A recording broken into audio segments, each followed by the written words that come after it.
So I'm Saumya Anand. I'm a junior, and what I do is a lot of things with the performing arts. I act, I sing mostly, dance, and now I'm officially a recording artist as well and songwriter.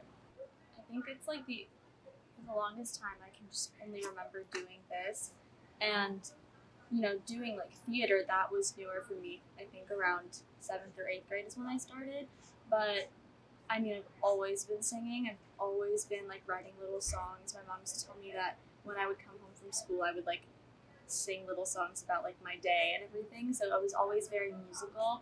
Um, it's just like I can't imagine myself without it. So that's just like it's always been a part of me, and so it's something I've always done.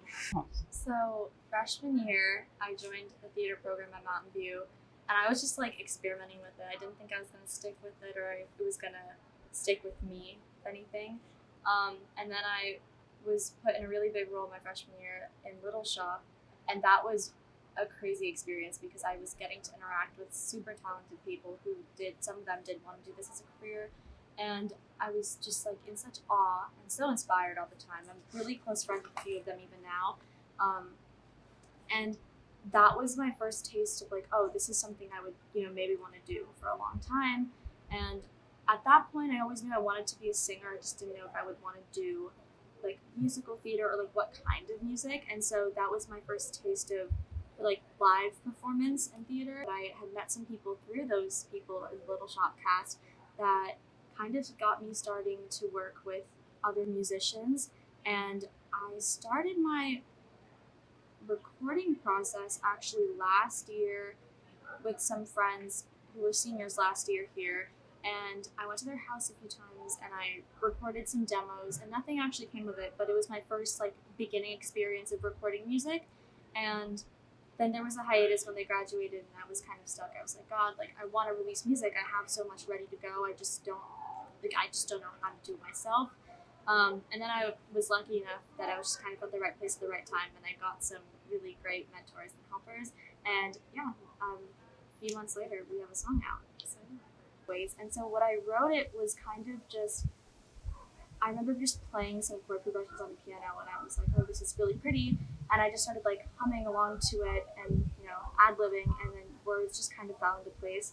And it's about no one thing in particular, but I think what's so amazing about it is that now seeing the response and how many people have told me that they see their own situations in it and find different aspects of it that stick with them.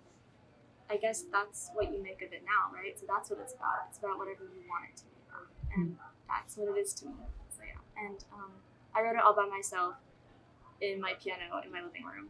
And it was so interesting because I've always thought that with songwriting, it has to be a specific thing. There's a formula to it. There's like a specific feeling or emotion or experience you're thinking of when you're writing a song, sometimes it is.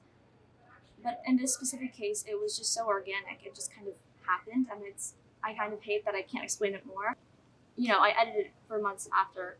I think I had the first draft down in August, and then as I tweaked it more and more, I found different things so we have so many versions of that on my phone. But that was what we settled with, and I think with time, I was maybe drawing from more experiences as I was trying to piece it all together and make it just fit perfectly. So there are more things that I've brought into it over the last few months before it went into recording, but that initial spark was very much just like, I think just from within. Whenever I wrote it, I was going through something at that time that resonated with me then, and when I listen to it now, I know it is directed, like it sounds in the lyrics that it's directed at a person. I almost view it not so much as a who, but as a what. So many times I go through things where I really, really hope for the best, and I put in everything that I possibly can give, and it just doesn't work the way I want it to. And that's something that obviously everyone grapples with.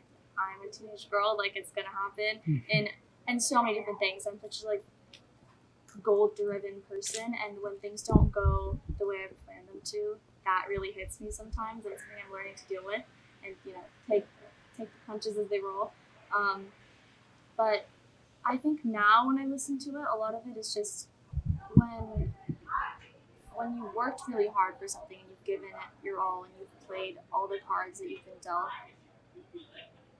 and you just want it to go right, and it doesn't, and you're just like, well, I had everything going for me, and why didn't it work? Like, that's what I think about now more than anything else. It's just like wanting something to work for you, and when it doesn't, it hurts, and it's hard to deal with, but there's always the hope that maybe the next time it will, you know? And it's just like, you gotta push through it, like everyone else does. If I'm thinking about it, you know, it was from that organic feeling of just like so many things in one, like it was not a specific perspective, but now, like, I feel like as I grow, like, I'm not the same person I was then, and I'm not the same person I was 6 months ago or a year ago, and so the lens that I listen to music with and I understand stories with, that has changed too. My perspective has changed, and so I think as I grow, my understanding of what I wrote will grow, and the understanding of I wrote it at a place in my life then, and I'm at a different place now,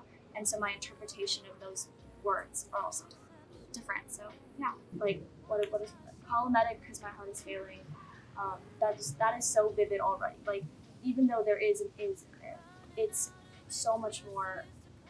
You can see that. That's a very tangible image.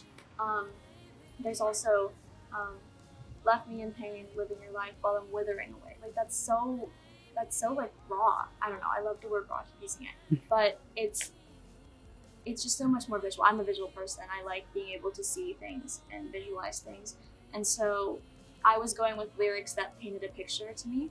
And yeah, I scrapped a lot of things that felt too blunt, too just like, well, here it is. So I produced the song with someone so I have a music mentor who was an artist at some point, and now she focuses on helping new artists build their careers. And so she had some connections, and she connected me with a producer. We created the track before I went in to record vocals, which I will say this process was a learning process in so many ways, and I'm so grateful that I got to do it this way now as my first song, so I can learn from it the most. And then, you know, I learned a lot from the first experience as it was. So what we did this song was we basically entirely made the track online through emails. I sent him some reference songs that I really liked the vibe of, that I thought would fit well. And so it was a lot of back and forth for about a month and a half of, okay, how does this sound? I added this type of drum. Oh, you don't like this type of drum? Okay, let's switch it up. He was super patient, my producer, and so we kept going back and forth. And then it came to a finalized track before it was mixed and mastered.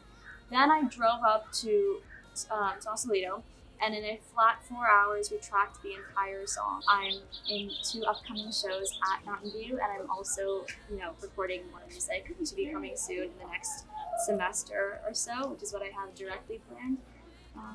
And just kind of like